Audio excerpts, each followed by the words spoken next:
নমস্কার বন্ধুরা, প্রতিমা বার কুকিং চ্যানেলে সবাইকে স্বাগত। আমার আজকের রেসিপি 2 রকমের স্পেশাল মানকচু বাটা, যা গরম ভাতে খেতে কিন্তু অসাধারণ লাগে। আর এই মানকচু বাটার উপকারিতাও কিন্তু বলে শেষ করা যাবে না। তাহলে দেখে নেওয়া যাক আমি এই 2 ধরনের মানকচু বাটা কিভাবে বানাবো। মানকচুর খোসা ছাড়িয়ে নিয়ে ছোট ছোট টুকরো করে কেটে নিয়ে পরিষ্কার করে ধুয়ে নিয়েছি। এবার এই কচুর টুকরোগুলো মিক্সার জারে দিয়ে পেস্ট করে নেব। সবগুলো কচু আমি 4 বার করে পেস্ট করে নিচ্ছি।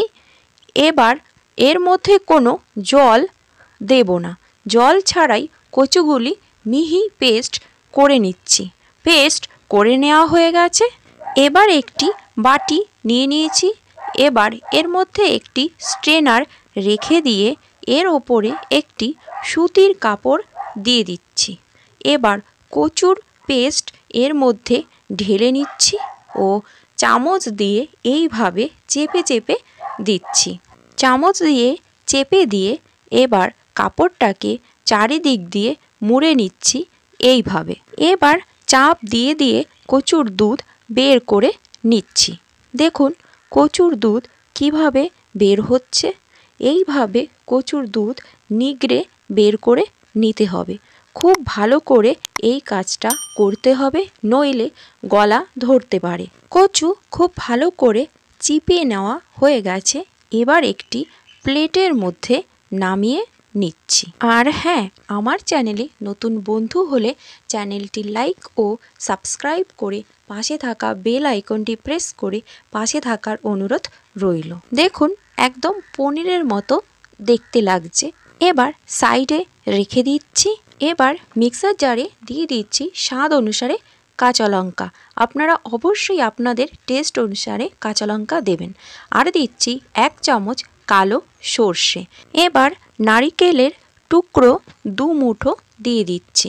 ঢাকনা দিয়ে পেস্ট করে নিচ্ছি। এতে কিন্তু কোনো জল দেব না। পেস্ট করে নিয়েছি। এবার এই কাঁচা লঙ্কার পেস্টের মধ্যে দিয়ে দিচ্ছি সেই দুধ ঝরানো কচু। আর দিচ্ছি 1/2 চামচ লবণ অবশ্যই স্বাদ অনুসারে দেবেন। এবার সব কিছু একসঙ্গে পেস্ট করে নিচ্ছি।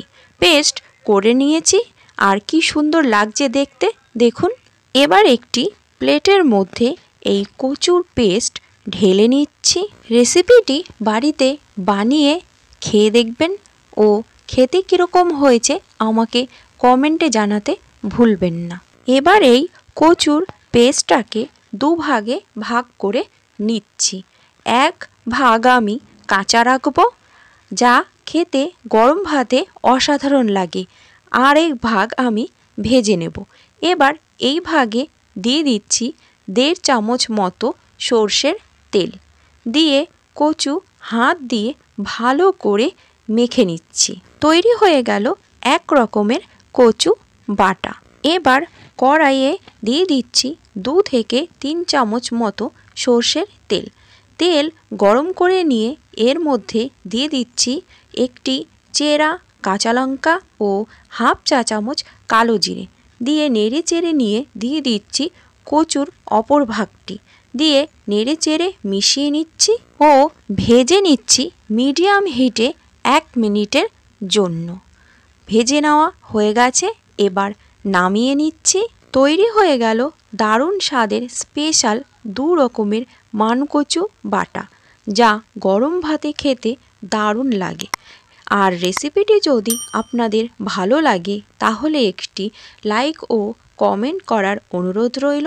আজকে এই পর্যন্ত। আবার হাজির হব অন্য কোনো রেসিপি নিয়ে। নমস্কার।